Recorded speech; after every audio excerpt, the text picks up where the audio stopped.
What happens when the self-proclaimed king of chaos finally meets someone who won't play his game? Oh, buckle up, because Martell Holt just got verbally body-slammed by Marsau in a way that had fans rewinding the footage like it was the Super Bowl halftime show. You ever watch someone talk a big talk for years only to get silenced with one clean surgical strike? That's exactly what went down. And baby, it was messy, it was shady, and it was long overdue. Now, let me ask you this. How many times have we heard Martell run his mouth about who did what? Who cheated when, and who should be grateful for his so-called help? Too many times to count, right? But here's the twist. Marsau wasn't having it. He didn't stutter, he didn't fold, and he didn't let Martell spin his usual narrative. Instead, he hit him with receipts, with logic, and with a level of composure that turned this entire sit-down into Martell's worst nightmare. And the question we're all asking now, is this the end of Martell's reign as the loudest voice in Huntsville drama? Or just the beginning of his ultimate downfall? Stay tuned, because you're about to witness a breakdown so raw, so unfiltered, and so damning. You won't believe it wasn't scripted for reality. TV, Martell Holt has always been a magnet for chaos and controversy, and if there was ever a night that captured the very essence of his toxic patterns, it was the sit-down at Leaf Cigar Bar with Marsau, because that evening peeled back the mask Martell tries to wear and exposed the cycle of blame shifting and projection that has defined his story for years. Martell walked into the meeting talking about closure as if he suddenly discovered inner peace, but you could feel the tension from the first second. Because we all know closure and Martell do not belong in the same sentence. He sat there trying to convince Marsau and the cameras that he wanted to move forward, but history told us otherwise. For 7 years, Martell has been recycling the same tired narrative, throwing old scandals into new conversations, deflecting responsibility, and dragging anyone within arm's reach into his mess. From Melody Cherie to Ariane Curry to now Marsau. He cannot seem to face his own failures without trying to make someone else look worse.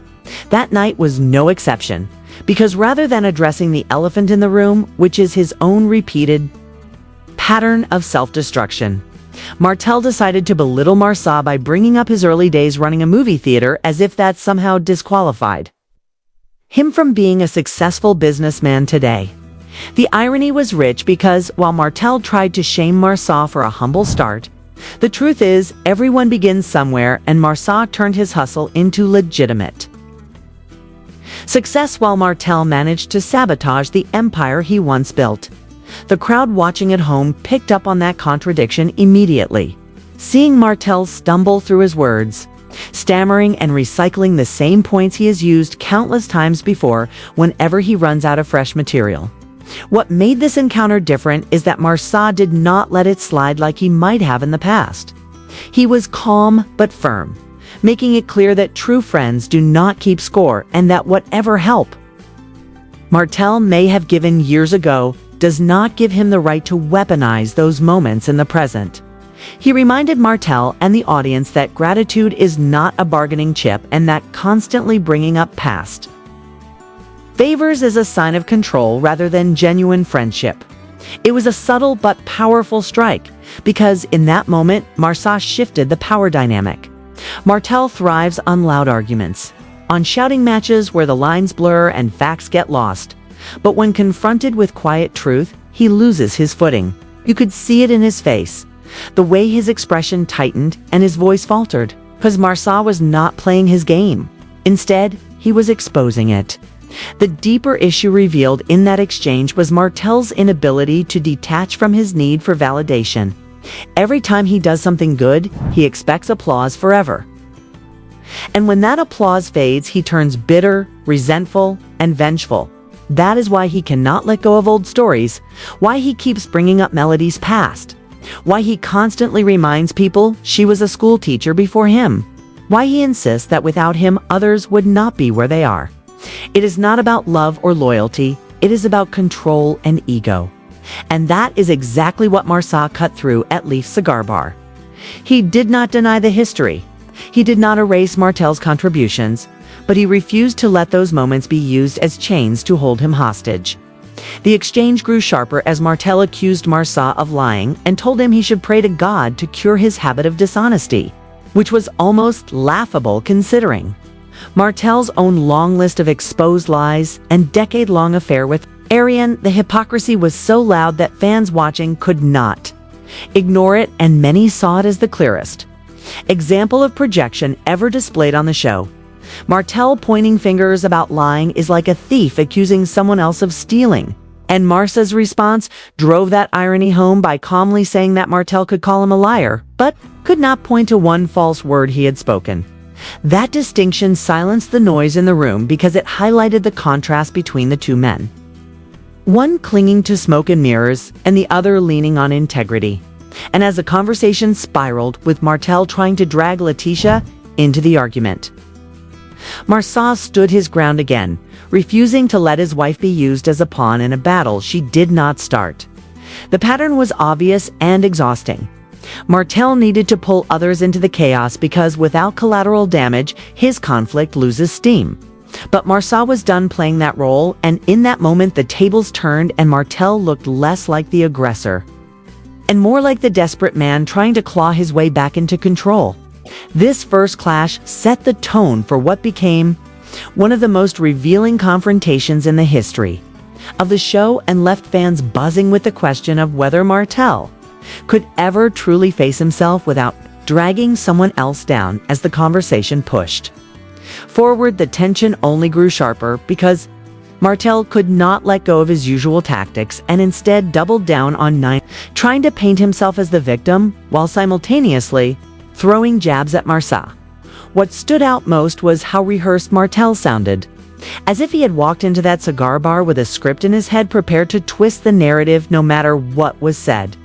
Yet the problem with rehearsed attacks is that they fall apart when faced with unscripted truth. Marsau kept his composure in a way that forced Martell to unravel, because for once he was not dealing with someone who would shout "K back" or get flustered, but someone who calmly laid out the hypocrisy in his behavior. Every time Martell tried to steer the discussion back to what he had supposedly done for Marsau in the past, Marsau countered with a reminder that real friendships are not transactional and that bringing up favors years later is nothing more than manipulation dressed as nostalgia. This hit Martell hard because his entire identity in these confrontations depends on rewriting history in a way that makes him appear indispensable while everyone else looks ungrateful. But Marsau's steady responses cut that lifeline in half. Viewers at home saw the cracks forming in Martell's performance because instead of controlling the narrative, he looked like a man losing ground, repeating the same accusations, his voice rising not because he was making a point, but because he was trying to drown out the truth. Asterisk. The moment that really exposed the depth of Martell's desperation came when he tried to pull Letitia Scott into the argument by hinting at rumors and innuendo that had floated around for years but were never substantiated. It was a classic Martell move, throwing out half-baked accusations in the hope of creating smoke that others would mistake for fire. But Marsau refused to bite. He cut him off with a look and a tone that said clearly this was not going to be another episode where Martell dragged his wife's name into the mud for entertainment.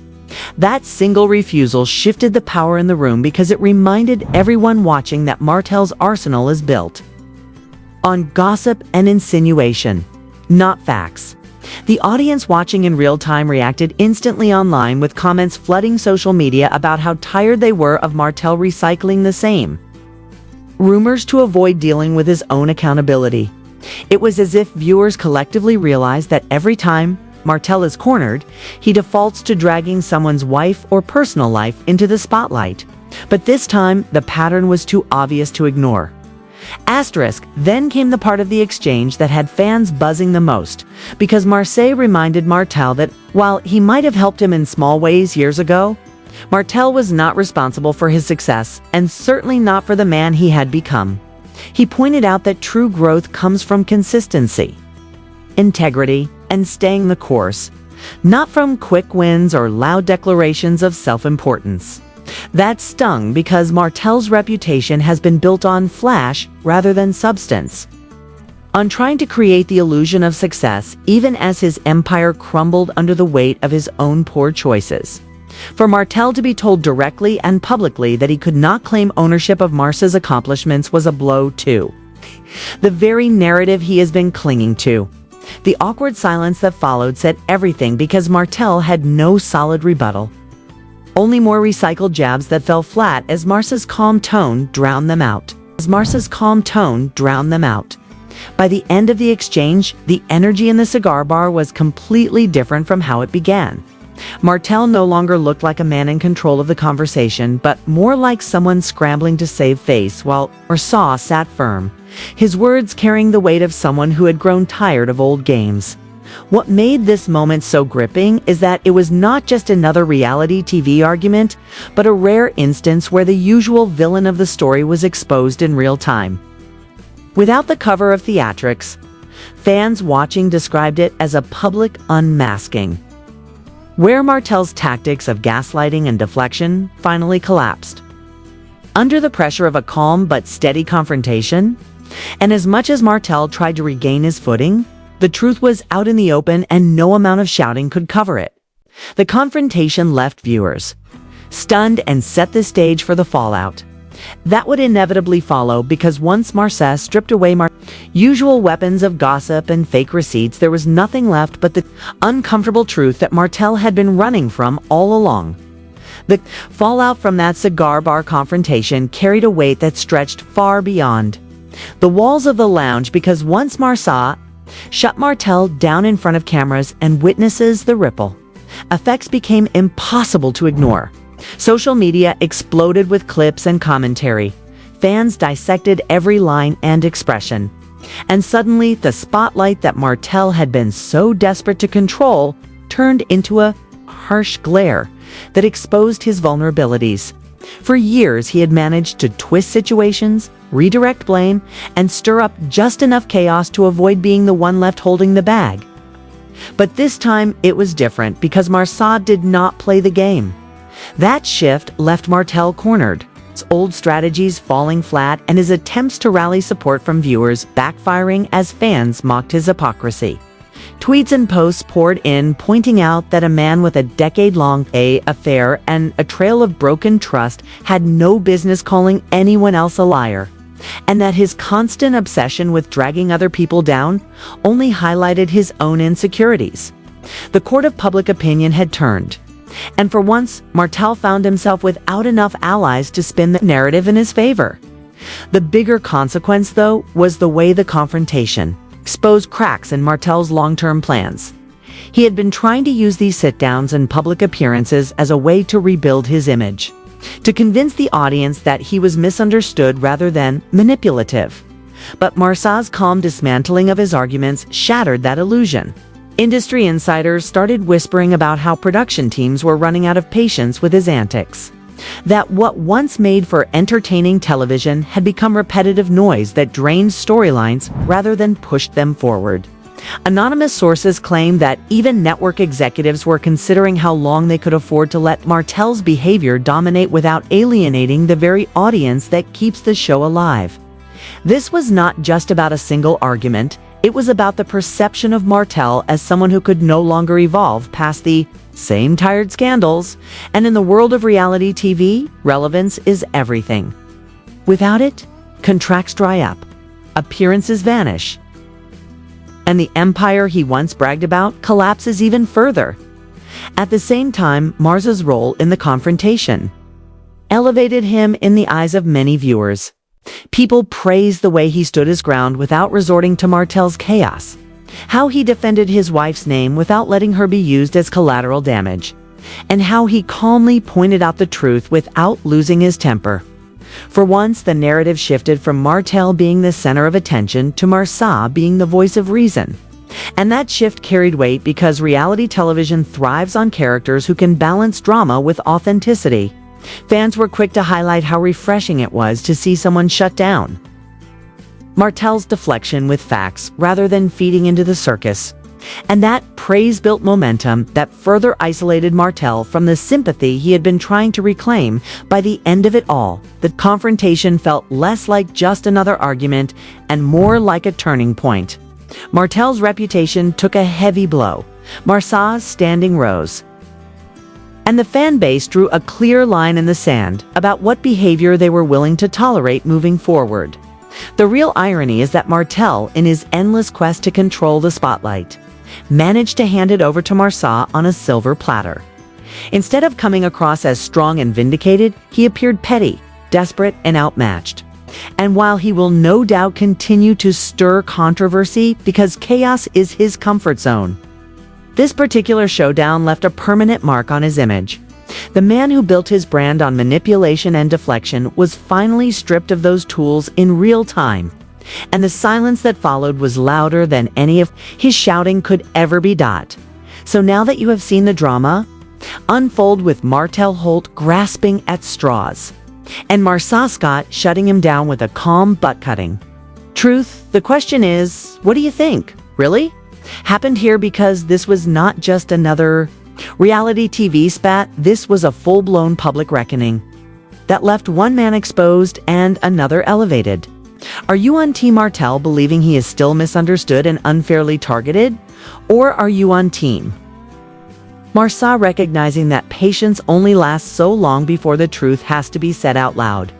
Drop your thoughts in the comments and do not hold back, because this is the moment the fan base decides how the next chapter plays out. Do you think Martell can never recover from this public humiliation? Or is this the beginning of the end for his relevance on the show? And what about Marsau? Did he just secure his place as the unexpected voice of reason? Or was this simply one good night where the stars aligned in his favor? I want to hear your raw reactions, so hit that like button if you are hooked by the fallout. Subscribe if you want the real breakdowns without filters. And turn on those notifications, because the next revelation in this saga is coming sooner than you think. Sooner than you think.